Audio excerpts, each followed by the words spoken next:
नमस्कार मित्रांनो, तुम्ही पाहतात क्रिपी कथा. इथे तुम्हाला मिळतील खऱ्या घटनांवर आधारित भयकथा आणि अंगावर काटा आणणाऱ्या गोष्टी. तर मग चला आजची गोष्ट सुरू करूया. रात्री 2:30 वाजताची बस. ही गोष्ट ऐकल्यावर तुम्ही रात्रीचे कधीच कोठेही एकटे तरी जाऊ शकणार नाही. रात्रीचे 2:30 वाजले होते.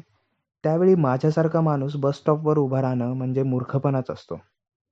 पण त्या रात्री माझ्याकडे दुसरा पर्याय नव्हता. पाऊस हलकाच पडत होता. रस्ता पूर्ण रिकामा आणि बस स्टॉपवरचा बल्ब अधूनमधून बंद चालू होत होता. माझा फोन डेड झाला होता आणि शेवटची बस 2:30 वाजता येते असं मला सांगण्यात आलं होतं. अचानक दुरून बसचा आवाज आला. पण त्या बसमध्ये एकही लाईट चालू नव्हती. तरीही ती माझ्यासमोर येऊन थांबली. मी बसमध्ये चढालो. आतमध्ये 5-6 लोकच बसले होते. कोणी काहीच बोलत नव्हतं. सगळ्यांचे चेहरे खिडकीकडे वळालेले. कंडक्टर आला. कंडक्टरने तिकीट तर दिलं मला, पण त्यांनी माझ्याकडे पाहिलंच नाही. प्रत्येक स्टॉपवर बस थांबत होती, पण कोणीच चढत नव्हतं आणि कोणीही उतरत नव्हतं. आणि मला जाणवलं, बसच्या काचा आतून धूसर होत चालल्या होत्या.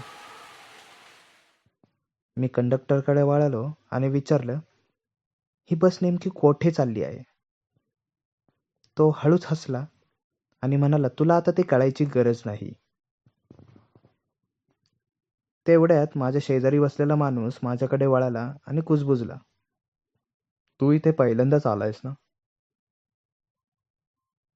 ही बस जिवंत लोकांसाठी नाही. मी घाबरून डोळे बंद केले आणि पुढच्याच क्षणी मी पुन्हा बस स्टॉपवर उभा होतो आणि बस कोठेही नव्हती. पण माझ्या हातात अजूनही ते तिकीट होतं. मी ते तिकीट पाहिलं. त्यावर तारीखच नव्हती. ही होती क्रिपी कथा. रात्री ऐकू नयेत अशा कथा. या क्रिपी कथामध्ये तुम्हाला ऐकायला मिळतील भयावह घटना, अंधारातल्या कथा आणि रहस्यमय अनुभव. अशा खरा अनुभव ऐकायचा असेल तर चॅनलला फॉलो करून सबस्क्राईब करा, लाईक करा आणि कथा आवडली असेल तर आपल्या जवळच्या मित्रांना शेअर करा. धन्यवाद.